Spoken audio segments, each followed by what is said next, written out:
Okay, so you want to totally crush that job interview in English, huh? Oh, Yeah. it looks like you've been doing your homework. I mean, we've got articles, podcast notes. It's impressive. What's the game plan here? I think the big thing is you got to see the interview like a two-way street. It's Okay. not just them grilling you, you Yeah, know. It's about figuring out if they're the right fit. I like that. Yeah. Less interrogation, more like a professional first date. Exactly. Like a meet cute for your career. Uh-huh. Okay. And speaking of first impressions, all this research really pushes doing your homework on the company. Right. But it's not just like skimming their website. This article, Cracking the Culture Code, they say dig deeper, you know? Like their mission statement, employee reviews on Glassdoor, even what competitors are saying. Yeah. That's kind of interesting. So you're saying like go beyond the surface. Yeah, get a feel for their personality. Their vibe. Exactly. Yeah. So you walk in not just knowing what they do, but like their values, their struggles, where they fit in the industry. Big picture stuff. That's smart. You show them you're serious right off the bat. Yeah. Right? Then there's the practical side. Really understanding the role you're going for. And this is where things get interesting for you because English is like an extra hurdle. For sure. In my native language, I know the lingo, but in English, it's like a whole new ballgame. Exactly. Mastering the English interview, this article recommends making a glossary. Oh, like a vocab list. Yeah, take the job description, your research, and pick out phrases, concepts you might need to talk about. So if it's marketing, I'm brushing up on SEO, conversion rates, things like that. Exactly. And don't be afraid to use them. It shows you're fluent, even if it's not your first language. Makes you sound like a pro. Right. Okay, so research company understand the role. Now, what about those classic interview questions, like the ones that always pop up? Oh, yeah, those. And your research has good stuff on how to tackle them in English. Good, because some of them are scary. Right, like, tell me about yourself. Ugh, that one. So open-ended, I never know where to start. Your notes from that podcast, Interviewing Like a Boss, they had this framework, past, present, future. Start with a quick overview, your experience, then your skills, what you're passionate about. Now tie that to their goals. I see. It shows your English and who you are. Right. And use strong verbs, descriptive language. Instead of, I worked on a project, say, I spearheaded a campaign that increased sales by 15%. Ooh, I like that. Yeah, make those achievements concrete. Memorable. Now, another classic, why are you interested in this position? This is where knowing their culture comes in. It can't just be because you're hiring. Right. One article said, focus on something specific about their work that you connect with. Give an example. Like maybe it's their sustainability or how they use tech or even their work-life balance. Whatever's genuine for you. So instead of, I admire your company, I could say something like, I'm drawn to how you use AI to solve real problems. Yeah. In my last role, I saw how tech can be a force for good. I'd love to contribute my skills to a team with that vision. Now you're talking tacting. That shows research critical thinking, and you're expressing yourself well. Okay, feeling more confident already. But what about the tough ones? What are your strengths and weaknesses? It's a minefield. Your research had strategies for this one, too. For strengths, be specific, give evidence. So not just, I'm a good communicator, but an example of how that led to success. So I could say, I'm a skilled communicator, especially bridging cultural gaps.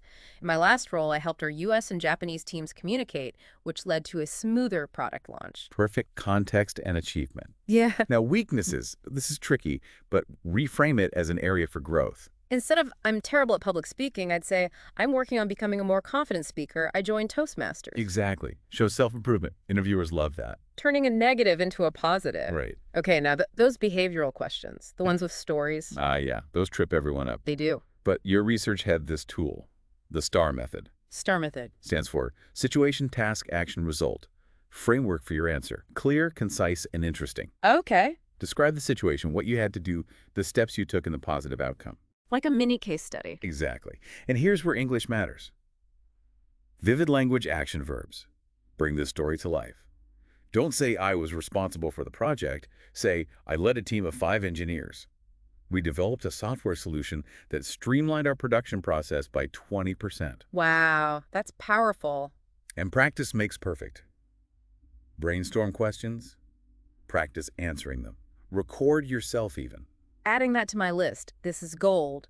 But we've only scratched the surface, right? There's more to making a great impression. Oh, for sure. It's not just what you say, it's how you say it and how you present yourself. That makes all the difference. Exactly. And, since we're talking about nailing those interviews in English, we got to think about how you're presenting yourself verbally, like adding that extra polish. Okay, I'm all about polish. What can I do to make my English really shine? One of your podcast notes, it talked about sounding natural. And that's so key because it's not just grammar, it's about using language that flows and connects. So not like I'm reading from a textbook. Exactly. More like we're having a conversation. And part of that is your pace, how you're speaking. When we get nervous, we tend to rush our Oh, words. yeah. Totally guilty of that. Sometimes I feel like I'm talking a mile a minute. Any tips for slowing down? Try pausing consciously after each sentence. Gives you a moment to breathe, collect your thoughts, Yeah. and the interviewer can actually process what you said. Little mental commas. Exactly. And while we're talking, pauses those filler words, Hmm. we all use them, but in an interview, they make you sound unsure. Tell me about it. I'm the queen of, how do I cut back on those? One trick is replace them with short, neutral phrases instead of, um, try. Let me think about that for a moment, or that's an interesting question. Yeah, that sounds way more professional. Right. And then your articles, this one, Power Up Your Interview Language. They talked about power verbs, words that show action, impact, led, managed, achieved. I get it. So instead of I was responsible for the marketing campaign, I'd say I spearheaded the campaign, which resulted in a 20% increase in leads. Boom. Exactly. Yeah. More concise, more impact. You own those achievements. Powerful. And what about body language?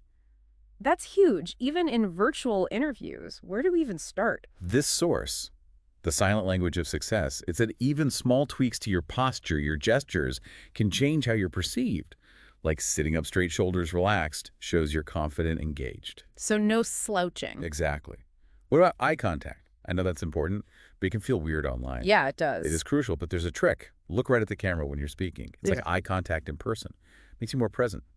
Okay, practice that one for sure. Now, what about hand gestures? Should I use those even on camera? That same source said use them, but sparingly. Like natural hand movements can add emphasis, but too much is distracting. So no jazz hands. Exactly. Yeah. Just enough to make your point. Got it. Okay, so let's talk about those virtual interviews. They're everywhere now. How do I make sure I'm set up for success? You had research on that, mastering the virtual interview. Uh-huh. They really stressed the tech check, internet connection, microphone, camera angle, all that. Makes sense. You don't want to be fighting tech issues mid-interview. Exactly. It throws you off. Then they talked about your background. Make it professional. So no messy rooms. Nope. Neutral background. Like a blank wall or a bookshelf. Focus on you. Right. No distractions. And speaking of distractions, silence your phone.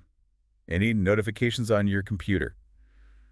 Gotta be present. Phone silent notifications off professional background. What else for virtual? Oh, good lighting. Yeah, They highlighted that. Makes you look better, more approachable. I never thought about that. Natural light, I guess. If you have it. If not, desk lamp or a ring light brightens you up. Okay, ring light it is. This Yeah. is good stuff. I feel way more prepared for virtual interviews now. But anything else I need to think about before we're done? We haven't talked about asking insightful questions. Remember, it's a two-way street. You're figuring out if they're right for you, too. Right. It's easy to get caught up in impressing them and forget that part. So what questions should I ask? Your notes from that Land Your Dream Job webinar, they said focus on questions that show you're genuinely interested in the role of the team, their long-term vision. So not what's the salary, but showing I'm invested. It's exactly. Questions that spark conversation, give you insight into their culture, their goals. Can you give me an example? Sure, you could ask, what are some of the biggest challenges and opportunities facing this role in the next year? Shows you're thinking big picture. That's good. And they get to talk about their plans. Another one, can you describe the company's approach to professional development? Shows you're committed to growth and learning. That makes sense. So those are good questions to ask. But what about the ones that are like maybe a little too forward, like salary or vacation time? Is it ever okay to bring those up? Your research actually talked about this. The general feeling is avoid them in the first interview, unless they bring it up. So let them lead on the sensitive stuff. Right. But if they do ask about salary expectations, Oh boy. who sent this article, Salary Negotiation Secrets, they had a good tip. Okay. Reframe the question. Instead of a number, say something like, I'm really interested, and I'm sure we can agree on a fair package based on my experience in the role. So I'm not committing to a number too early. It's exactly. Buys you time to learn more about the salary range too. Smart. Okay, this is all so helpful. I feel way more prepared to handle these interviews in English. But before we wrap up, anything else I should keep in mind? One thing your research really stressed was the follow-up, like a thank you note. Right. Makes a good impression. It does. Shows you're serious. And nail the follow-up. That article you sent had some good advice. Okay. Keep it short, professional. Reiterate your enthusiasm. Mention something specific from the conversation, too. So, like, thank you for your time. I was really impressed by something specific. Yeah. I'm excited about the opportunity to join your team and use my skills to specific area. Perfect. It's personal but professional. This whole deep dive has been amazing. I feel so much more prepared to tackle those job interviews in English. I've got tons of strategies, and I feel way more confident. That's great. Confidence is key. The more you prep and practice, the better you'll feel. Totally. And even if an interview doesn't lead to a job right away, it's still a good experience. Absolutely. It's all practice. Makes you better for next time. So for everyone out there getting ready for job interviews in English, remember, do your research practice. Those answers focus on clear communication, and don't be afraid to let your personality shine through. With the right prep and a positive attitude, you got this. It's a journey, this whole job search thing. But if you keep at it and believe in yourself, you'll find the right fit for your career. Absolutely. Thank you so much for joining us for this deep dive into acing job interviews in English. We hope you found it helpful and maybe even a little fun. Until next time, happy interviewing.